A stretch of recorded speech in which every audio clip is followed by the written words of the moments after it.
I'm here at Elmdon Park Nature Reserve, and today I'm going to be taking an in-depth look at the birds and other various creatures that line the lakes of this park.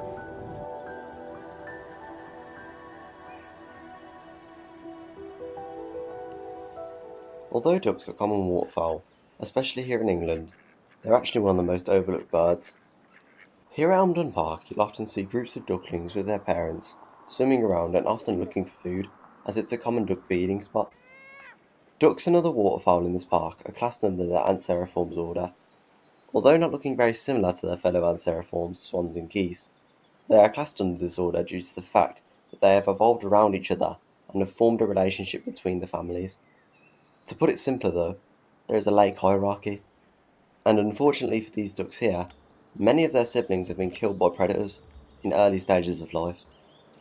However, we'll get more onto those later.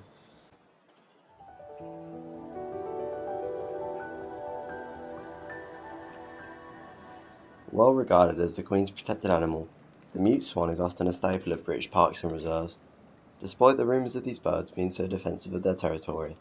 While it isn't exactly wrong, they only really defend if provoked or if predators get too close to the nest, and they only tend to be more aggressive in the breeding season.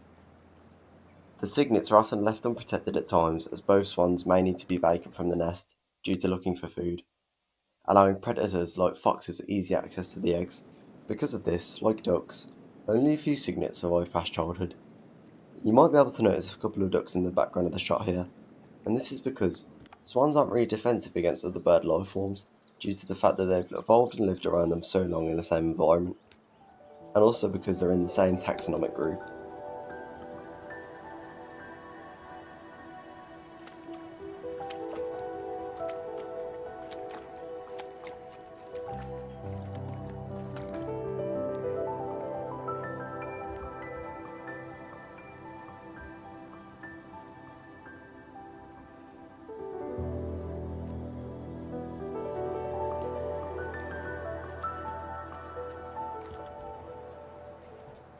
After speaking with some locals and spokesmen at the park, they informed me that they had found some outhomes up on the hill from the Neolithic period. While I can't verify this information is true, I can definitely say the birds in this area have been around for far longer.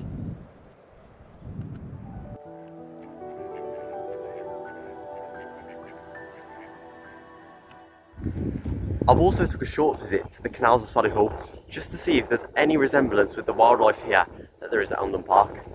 I've so far seen a couple of moorhens, but I'm yet to get them on film. So I've just seen this notice from the Canal and River Trust, and it says here that we got some toxic algae. Now I'm not sure how that exactly affects the animals.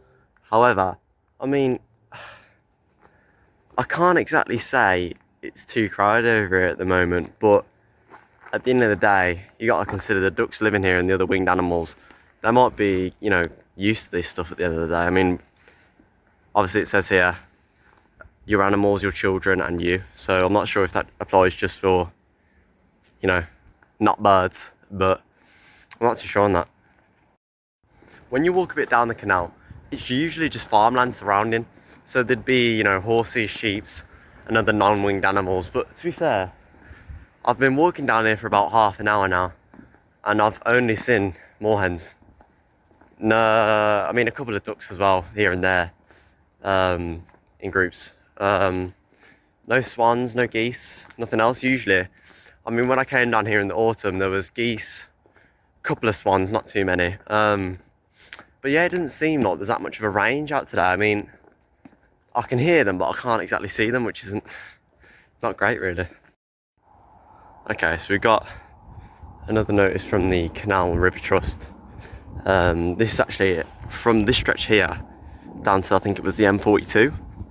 This is actually a stretch of private fishing waters, so obviously you'd need a permit to come down here. So I'd assume that all the people that are doing it, would do it professionally. But again, I mean, obviously there's going to be plenty of fish in the water, but just because this part is farmed and obviously fished, I'm not sure. It didn't say on the actual notice whether they wanted to put the fish back or whether they could take them or whatnot. But I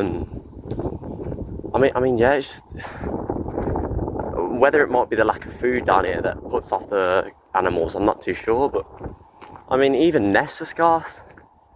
Whether I'm just not looking in the right place, I couldn't tell you. I mean, obviously, the place I'm at now, it's wildly different from Solihull, so round that way is more just farmland, an open field. And then over this side, I think it's private farmland, but it's not. It's not dense. It's not stretched fields. It's more like dense woodland. So again, I'm not. I mean, we've got a power station just behind this hedge here, so obviously that's not going to be a hotspot for birds or whatever. But not too many. Not too many birds out now, to be honest. I think I can see a couple downstream, just up below the view there. I don't know if you can see that. I'll go have a look at that. But yeah, I mean, as far as it goes, it's just, I mean, that's not even open field, that's just fields, that is. I assume with crops in it, because it looks a bit more promising. But yeah, in terms of birds, there's nothing really too exciting going on down here. Okay guys, so I'm going to round it off here at this barrier. I think if I go any further, it would sort of mess up my searches, because obviously I'm going off Elmdon Park here, and you know, Catherine de Barnes is quite the mile away, so literally. So yeah, I mean, honestly, birds were better off by where I got off the bus, Solihull. So I'm thinking that maybe they flew over from maybe the town centre or something, because it was more so ducks that I was seeing rather than, you know, gulls or swans or anything like that. In fact, I haven't seen a swan today at all. So I'm wondering if they flew over from Elmdon or if they just reside here anyway. But yeah, not looking too good, to be honest. So when it comes onto the topic of parakeets, they'd just be quite hard to spot at this time of year due to the fact there's so much greenery. I mean, unless you catch the occasional fleck of their orange beak, it's quite hard to actually get any sighting of them unless they're flying above clear skies. Now, the problem I'm having is they perch quite high, and the problem is here, the oak trees go up about, I couldn't tell you how many feet from here, but they go up quite high, so it's incredibly hard to actually spot them without, you know, binoculars or something like that, or just them flying about.